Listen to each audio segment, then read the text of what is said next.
Okay, hello. My name is Jeannie. If you're new here, nice to meet you. If you've been here before, welcome back. Today, I'm going to be taking you through my personal human design chart, which I haven't really ever shared publicly because I kind of wanted to keep this part to myself. Um, but we're trying a little experiment here because I've really been thinking about how the people that I've been connecting to for sessions, for one-to-one sessions, for guidance sessions, they have something in common. And it's that we tend to have the same definition, defined Haj, Ajna, throat, and G center. There has been like, okay, let me think, because I've gotten the opportunity to work with two people a little bit closer, and they share. One of them shares a channel of awareness and they eat one. The other person also shared they eat one. I don't remember if they had the channel of structuring here is where the design varied a little bit, where they had different channels that went from ajna to throat. But overall, like I found that they really related a lot to um my design, and then there was kind of like that. There were like a lot of aha moments that I think really had a lot to do with having a similar design. And this got me thinking about when I was learning about human design. I don't think I picked the best person to learn from, but I did learn a lot, mostly of what not to do. But I think if I recall correctly, and I could be wrong about this, I was under the impression that you're going to tend to attract people who have the opposite definition than you do. And I'm like, why is it that I'm attracting people who have a very similar definition than I do? This is interesting. And that's also very on brand with a lot of aspects of human design that I personally have experienced where traditional human design says this. And I find from my experience, from my lived embodied experience, it hasn't been the case for me. And I think this is one of the reasons why I've really held back from talking more about human design.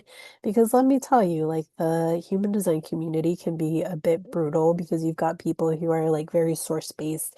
Then you've got people who are considered like pop HD. And like there's, well, right now I don't feel like the drama is as big as it was a while ago. But like a defined solar plexus here wants nothing to do with it. Like, you know.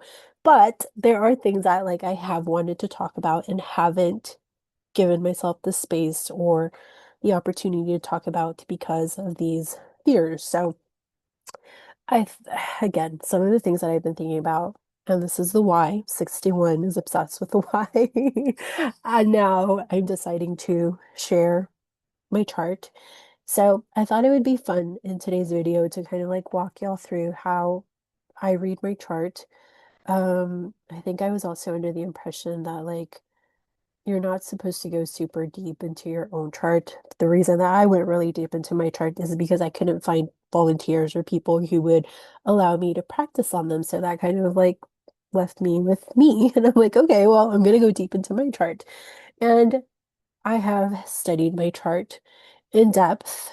There's always new layers that are coming to the forefront where it's like, okay, now it's time to decondition this or, clean this up or work through this or like check this out. Is there something there that you missed before or now it's going to click differently?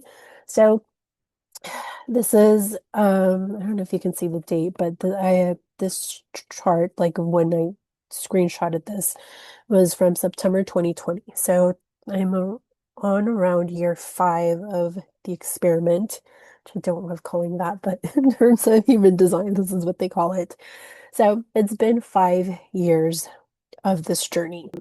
So if you've been here before, you know that the information I've given you is I'm a 6'2", self-projected projector, defined head, ajna, throat, and G center, and they're all connected straight down the middle channels, thus making me a pure individual.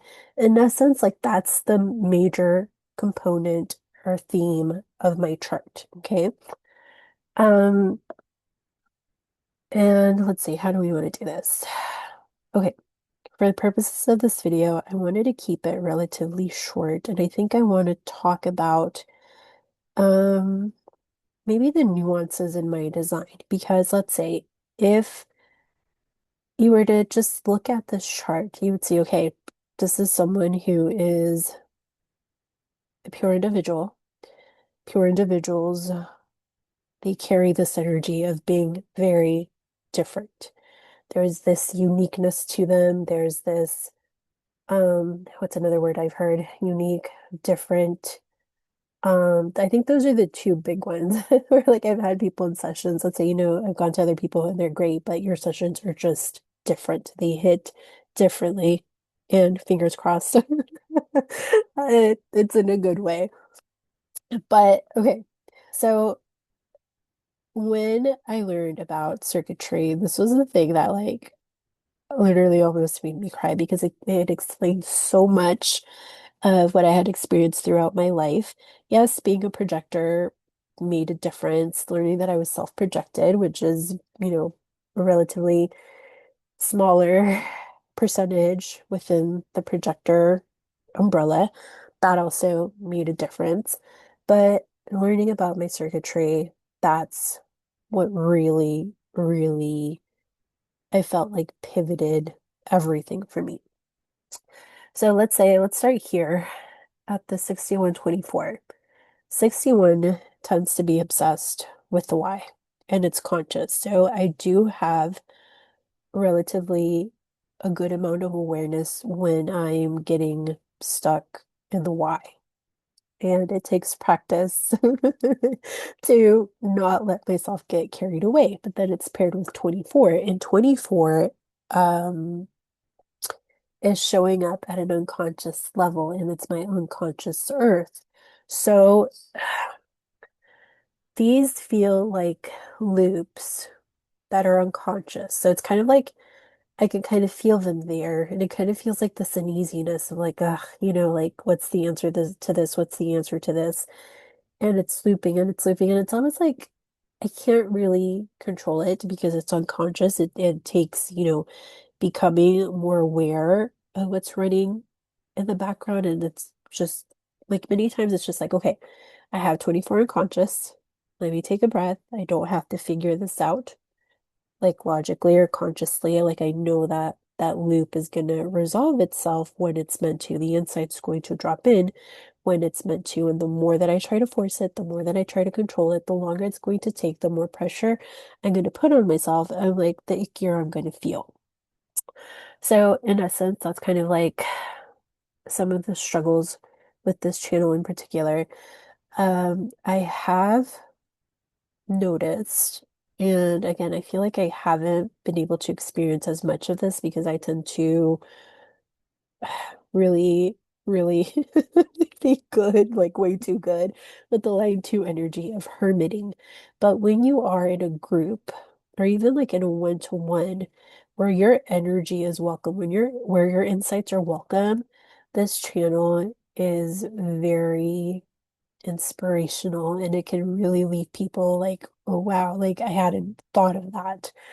Um, so that's something that I would like to experience more of that, like what kinds of groups would allow the energy from that channel to just naturally emerge in a way that I don't even have to think about it.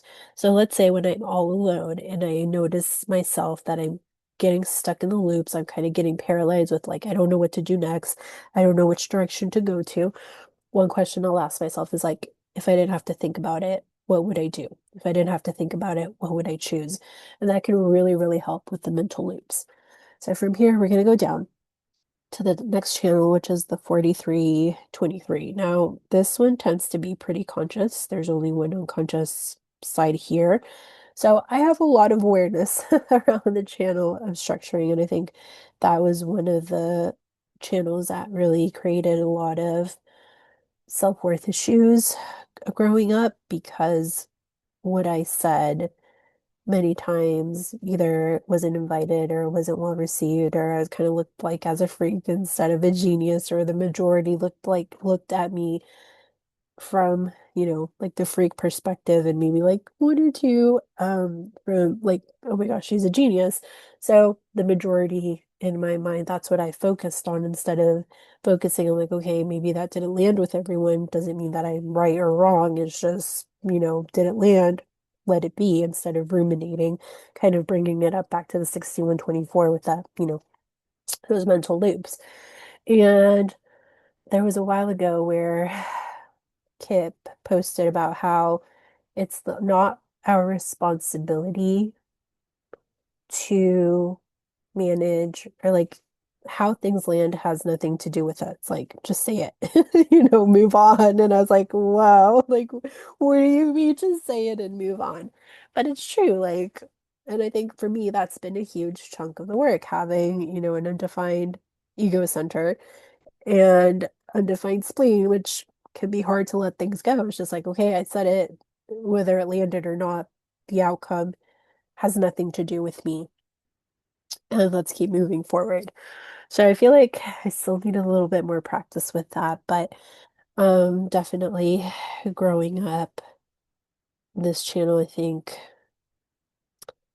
got me in trouble a couple of times. But I will say this, like the material that I've read says that like children with this channel can really like say things that like gets their parents in trouble. I never really experienced that because growing up I kind of had this rule, like mom had this rule where it's like, okay, when we're out and about, we're just quiet, and then whatever you want to talk about afterwards when we're home, then you can talk about it. So I really took that rule to heart, and I didn't really express myself very much when I was with other people. So for me, this has been a really big area that I've had to work on deconditioning and reminding my inner child that, like, okay, I'm all grown up now. I can say things if I want to. How it lands with people might not always be ideal, and we're still going to be okay. Um, but one of the things that I do want to mention about, let's say, like right now where we are so far, where it's like this channel of awareness and this channel of structuring, really like as I work my way down, um, it feels like, for me at least, it's been a lesson in really practicing on overcoming any perceived or anticipated fears, because by holding back what I want to say because of fear, then I'm really also holding back the gifts that want to be expressed, the insights that drop in and want to be structured and expressed through language, through words. So here we're going to move down to the 8-1. Now, the 8-1 for me is completely unconscious, and this channel in itself is what makes me self-projected. From a conscious level, I have the design of a mental projector because, like, these two centers are defined, and then when we put all the body side and the mind side, that defines the head center and then gives me this design. So, from a mind perspective, a conscious perspective, I tend to be more aware and can tend to operate more as a mental projector. The part of me that's unconscious, which is the part of me that makes me self-projected, and is the body part, which is like how we're supposed to move through the world through the body, guiding us, is obviously completely unconscious. So, this is one that I can't say that I feel like I've completely mastered because, again, it kind of has, I have to be in that energy of like, if I don't have to think about it, how do I want to show up? Where do I want to go? Who do I want to be? Which, like, even as I ask that question or put that question out there, you know how they say, like, people with defined G centers, they have a fixed personality. I found that like I tended to merge into my environment, one, because of how open my design is here on the bottom, undefined spleen, having 44 as an unconscious sun. 44 has this fear of the past repeating itself. And for me, it's mostly focused on like the not ideal things repeating itself. So I find that it's very easy to merge with my environment, and that was one of the coping skills that I learned growing up. Okay, who does mom need me to be in order for me to stay safe and accepted and belong and, things like that. So kind of keep on wanting to go back to Kit because one of the things that, like, whenever I hear some of the podcasts that he's been on, one of the things that continues to blow my mind is like he didn't have that experience. Like he was always himself. So to me, like hearing that, like, wait, what does that even mean? Like I can't even begin to understand like what does it mean to be myself? Which, like again, from a traditional human design perspective, it's like that's not even supposed to be a thing for, let's say, someone who's self-projected. But again, like the conditioning, the environment that I grew up in a very strict religious community. There was like shunning that took place. So the fear of getting kicked out of the tribe and then bringing in the component of being like a pure individual where it's like even if people are not aware of design, like they pick up on it. And it's like, I remember from a very young age, kind of like that feeling of like, oh, like I don't belong. Like everybody feels so different than I do. And it's like, I try to fit in. And it's like, the more that I try to fit in, the more that they kick me out. And it really, I think that's one of the reasons why I became such a hermit because it was so painful to I experienced that rejection and that feeling of not belonging. So, yeah, like this is one where I continue to like, okay, wait, what does it mean to be myself and discover that and explore that in a way that feels good instead of like scary and like, oh my gosh, what's gonna happen? Like, undefined spleen. So, okay, that's what I have defined. Again, I have been leaning more into this unconscious 8-1. And when I say leaning in, it doesn't feel necessarily like doing anything. It's kind of like the opposite. It's like, okay, the more I take away, the more I clean up this energy, where it's like I'm not even thinking about it. And for me right now, it kind of feels more not so much of like, who do I want to be or who am I? Recently in this season of life, it's felt more of like, which direction do I want to go in? Now, if you guys are new here, uh, I have, like these past couple of years, there's been a lot of grief for me. Things really pivoted for me when my mom passed away, and she passed away in 2018. So that for me was a huge not only a huge loss, of a parent, of my best friend, a sense of security, but also like I didn't realize how enmeshed we were and how much of my identity was dependent on her. So really, like these past couple of years, there's been a lot of deconditioning, which has been particularly challenging, even more challenging that than it can normally be, because we've got a couple layers of grief.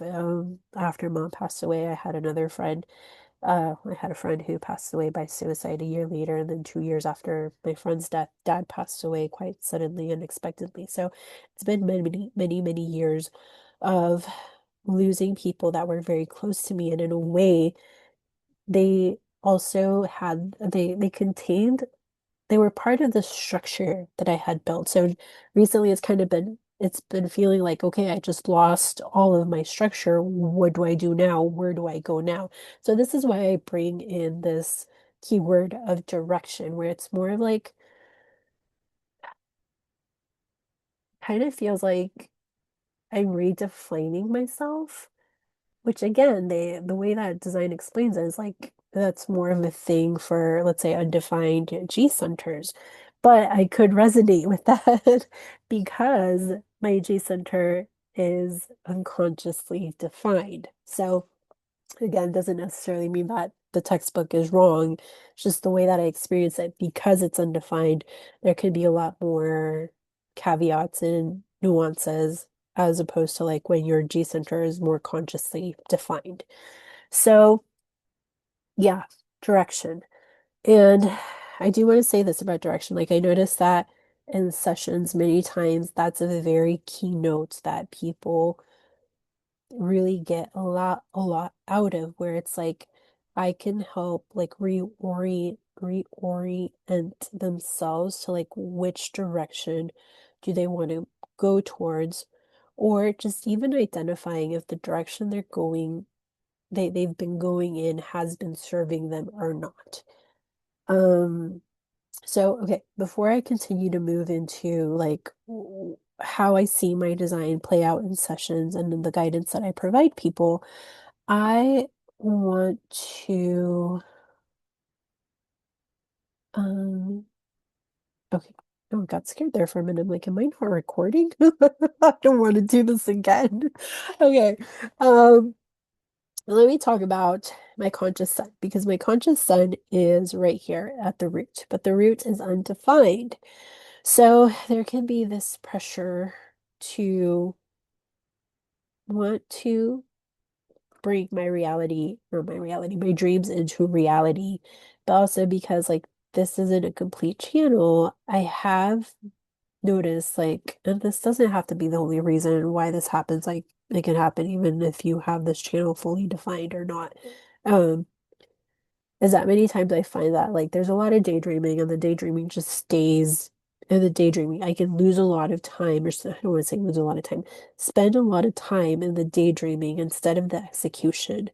Or other times like the execution, I don't really get the outcome that I thought I would. And there's been this big lesson in like doing things. I was gonna say just for the sake of them, which has been like what well, no, not really, because I've been more outcome oriented, but I don't want to word it as just for the sake of it either.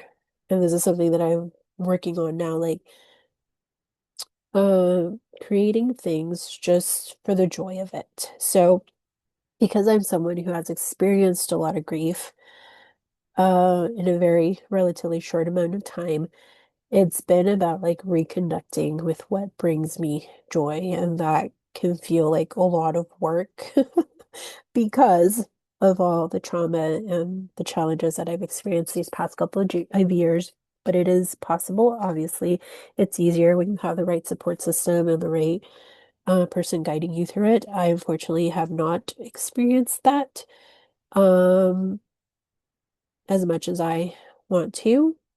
But in a way, that's also what makes me a really good guide because I've had to work through a lot of these things on my own. And I feel like the channel of structuring can help me like really beautifully package that when I work with people because it's like I can tune into them and they're like, okay, based on my experience, this is kind of like the quickest route.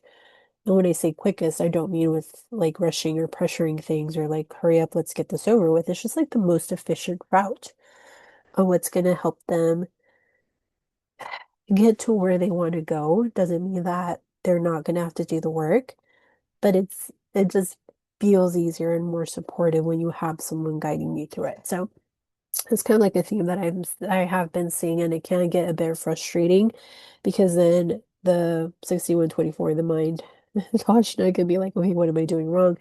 Undefined ego, all these other centers can start acting up with like other narratives that aren't necessarily serving me. So, um, from here, I want to talk about like these two gates here. Now, I forget. I'm gonna have to check. Okay, let me check on these because I can't remember if I want to say it's 54. It's actually gate 58. 58 is called the Gate of Vitality, and the theme is people with a love of challenging authority simply for the joy of the challenge. Um, but more so, like I want to focus on the part of this gate. There's kind of like this need or this pressure to continuously improve things. And then I don't think because I'm using a source by Richard Rudd, but I'm pretty sure there's another source that I read. And this is why like I get both gates confused because they have like a similar energy to them where it can really throw me off balance because there's this continual feeling of how can I make this better? How can I make this better? How can I make this even better than, what it already is? Um, and because it's unconscious, like it does take a bit of practice creating awareness around it because again, my root is undefined, so it can very easily create burnout or bitterness, or especially I became very aware of these two gates when I was going through the root cause program, and I was more like, but this is how we make it better, but it wasn't invited, so I actually ended up kind of like creating a scenario where I burned myself at the stake because I wasn't waiting for an invitation. I can't find the source where I read this, so it could be, I do feel like they're both 58 and 54 can have that similar energy, but from the Human Design textbook, Gate 58, it says that 58 has this ability to sense when something is weak or unhealthy, and you bring to living a joyful and compassionate audacity to challenge a pattern or the authority behind it. I feel like maybe it's this one. This is what really came out when I was doing the root cause program. It continues saying the pleasure you derive from sharing your appreciation of beauty, your sense of wonder, and your zest for living naturally attracts and delights others when it's invited. To satisfy a driving desire to contribute something of value, you focus your vitality and joy for life on correcting anything that keeps society from achieving and maintaining well-being and health. This gate provides the fuel logic needs to test the viability of patterns, formulas, rhythms, and directions that are moving humanity into the future. Um, you often provide the energy that is needed to move people from talking about something to doing something about it. And I've always said this, like if you watch some of my earlier videos, I kind of have this mantra or this saying where it's like, I just need to know that something's a thing so that I know what to do about it. So that feels very much like 58 energy. Um, yeah, okay. So I'm gonna pause on that for now and keep going because I kind of wanted to keep this relatively short. So again, I mentioned these two because I noticed that these were kind of like really creating a lot of situations that weren't necessarily ideal for me. 44, I have worked a lot with 44, and yeah, that in itself, like 44 can be very strong for me too. But I wanted to now talk about like how my design comes together or how I see it plays out in sessions when I'm working one-to-one with people. When I'm working one-to-one, um, like my design in itself has a very mutative quality. I have a lot of six lines. I'm a pure individual. 41 is my conscious sun. So for me, it's really this energy of being like ahead of my time, which can be very frustrating because when like you have to be patient to kind of like let the rest of the world catch up or see how there is value in what you're proposing. Um, so there can be this internal conflict between like validation, where it's like I've had to learn to validate myself, and if people don't see it, okay, it's just not the right time, just like move on. Um, but mutation is a very big keynote for me. A recent session that I had, like they described me as a catalyst. So mutation, transformation, change, and for the most part, I find that like for me, these are things that have been very scary, and I've resisted a lot of change and a lot of transformation And it can be very scary when you're doing it on your own because it's like you don't have any proof that something good is going to happen. And like, okay, that's more like on a personal note, but like, let's say a lot of the ideas or insights that drop in, that's a very big keynote within being a pure individual. Like, there is no proof because it's literally insights. Like, it's insights that they just drop in. It's like you have no proof, you have no evidence. And the collective, the tribe, they tend to want evidence before, you know, your ideas or insights are accepted for the most part. Like, again, when I'm working one to one, because there is more of an invitation, there's more of like this openness to be able to exchange energy and share these insights or what I'm seeing or what I'm feeling or what I'm getting from the person or like the situation. I find it works more beautifully, and I say beautifully because there's this, like, the road feels like it's clear, like the exchange, the person is open and available for the exchange to happen. Doesn't mean I'm not, like, I'm never walking into a session saying, okay, this is what you have to do. No. My approach is more like, okay, this is what I'm sensing. I'll ask questions. And sometimes, like, if the person can't see of like a different way of doing something, I'll say, okay, this is when I'll ask, like, would you like me to share like how I would do things or how I've done things? Most of the times it's a yes. And then, hits the 6-2 profile, where it's like I'm role modeling them a certain direction or certain way of being. And I also hold space to for the person to add their own tweak to whatever it is that I'm proposing. And sometimes, like, it'll be like, oh, I kind of actually thought of doing it this way based on what you said. Perfect. Go with that.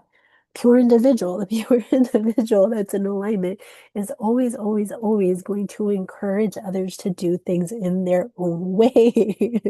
And I'm giggling because I feel like this is kind of like the shift that design has been talking about, where it's like after, 2027, it's like more of the individual process. So I kind of like really, really excited, but like not that I really don't believe like you have to wait until that time in order to start seeing the shows. I tend to see them more like, again, when I'm working one-on-one with people, and it feels really, it's like this keynote of empowerment. But the thing with design is like the language, it's either you're empowering people or you're disempowering them. And a lot of how you're gonna come off to people,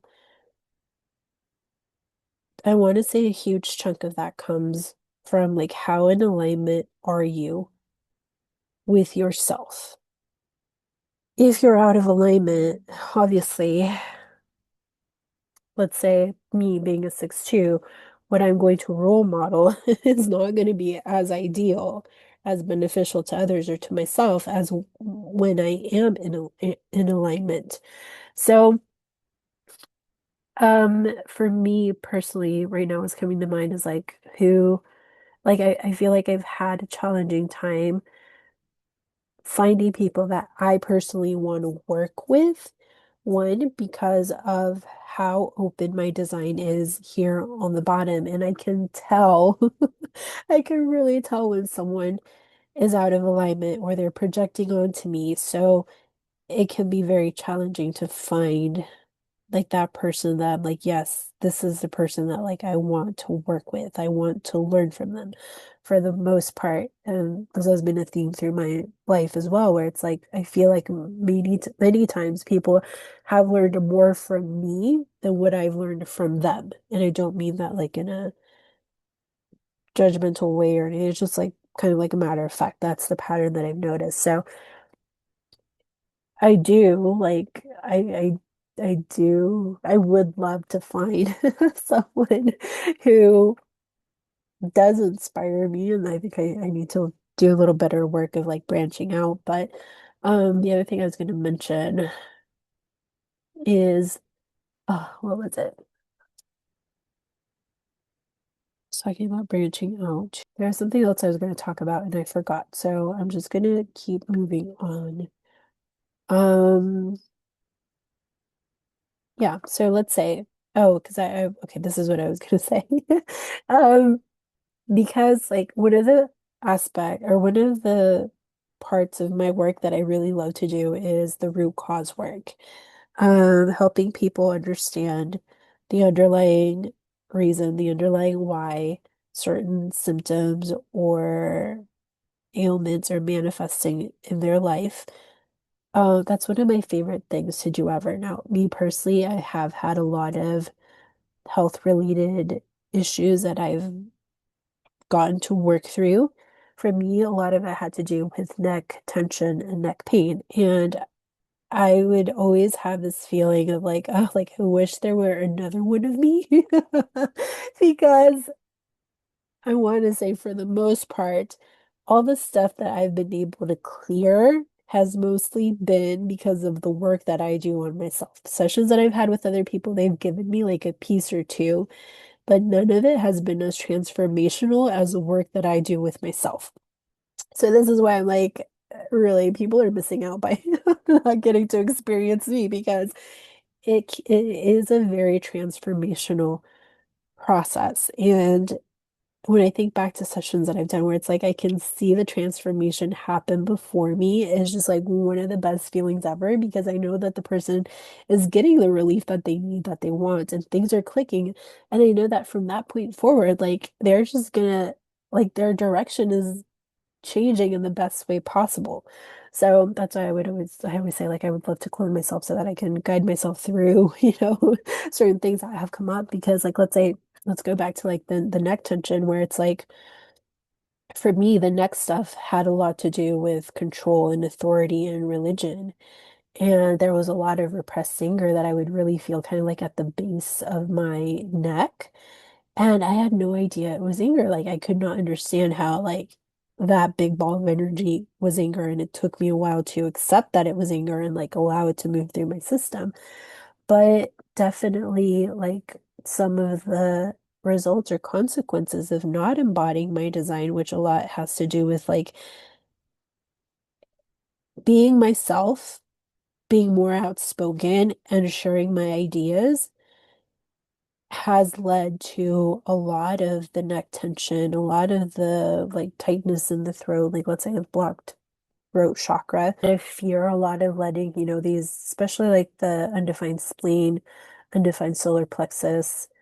I feel like the sacral center, that's one where I find that the conditioning hasn't been as strong, or maybe like I'm not as aware of it, but definitely these four centers, the spleen, the root, the solar plexus, and the ego, those are ones that I continue to have to, you know, clean up and work through these layers. Um, Growing up, I've mentioned it in other videos where rest like was never really questioned. I was encouraged to rest as much as I wanted or needed to. And now, like looking back at how I physically felt, like how I always felt like really like heavy or weighed down, but it felt more like mentally, um, really contributed to me not really being able to enjoy life because it was always so hard to get out of bed. Like, and like back then, I didn't realize how much it was that I was absorbing from the environment. So I have to be very mindful of the environment that I'm in. And if there's something that feels heavy or that feels off, being aware of it, letting go of those energies. And sometimes it's even going to require stepping out of certain environments because they're not healthy for me. And I want to say this, like I'm also a firm believer that sometimes you have to be in certain environments. So it's about creating or gathering the tools that can help you navigate being in those environments if there really isn't an option to be able to not be in those environments for whatever the reason may be. So I think I'm still learning to be more outspoken and speak my mind, but I definitely do notice how, in a way, because like let's say sometimes it's not that I'm not expressing my ideas or being outspoken. but the environment either isn't ready for it or it's not being invited. And I've really noticed how much that's taken a toll on my health. I have line 2 bodies. Line 2 bodies are very, very sensitive. They can become very easily dysregulated. So one of the reasons why I feel like I haven't really been thriving is because, like, let's say my definition, where it's more of like head, ajna, throat, those three big ones, they're not really being able to express themselves fully and freely. So it's like all of those ideas, all of those insights get stuck, all that energy. Because like I may not be able to generate a lot of physical energy, but the amount of mental energy that I can generate, that I do generate, is unbelievable. And not having an outlet for that, I feel like definitely has contributed to like a decline in my health with like the weight and the fatigue and the depression. So that's another reason why I really wanted to do this video, to kind of like, one, share my design, give y'all an idea of who I am, at least from a design perspective, and yeah, hopefully have an opportunity to work with more people, because they're really, while I do believe that like all types have their gifts, there is something very special and very particular about working with a projector because of how deeply we can see the other person.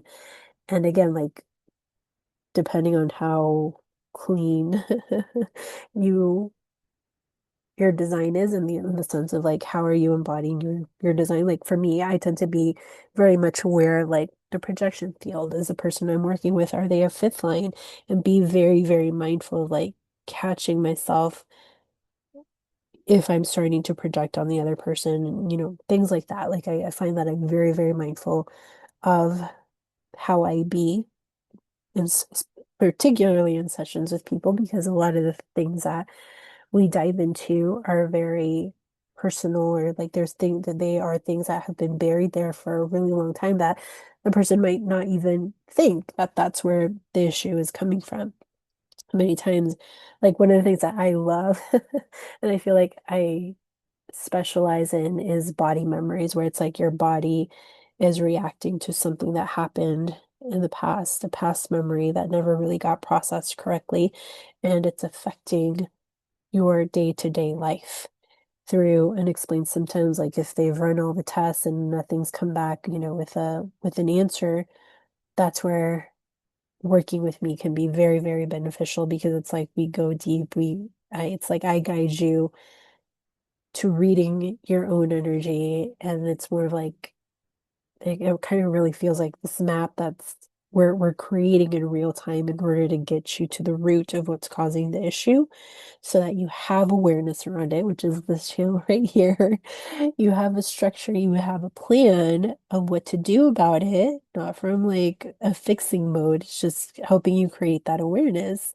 And me, like the essence of me, where it's like I kind of going back to my childhood and having grown up in a very judgmental community, I find that because I know the damage that being judged, shamed, and criticized can create, I really do my best to create a space and offer a space where anything and everything is allowed to be said, and there is no judgment, no shame, no criticism.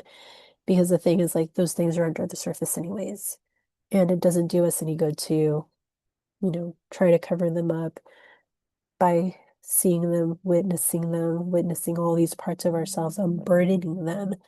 That's when we can really find the healing and really helping ourselves feel better, feel that relief. So I think I'm going to pause there for now on my chart. I hope you've enjoyed this. And if you have any questions, feel free to leave them down in the comment section, and I will do my best to answer them. If you'd like to dive into your own chart, I, again, really haven't done many chart readings. I feel like many times I don't really I mean, the chart can help us see where things are coming from, but the thing that I thrive off more, that I get more information from, is the individual themselves, because just because this is how you're designed, it doesn't mean that's what you're embodying. And again, there's so many nuances and subtleties to design that I don't feel are talked about enough. Um, that I don't think I don't see myself ever just working with someone's chart without the person, being able to talk to that person and ask questions so that I can really see what's going on.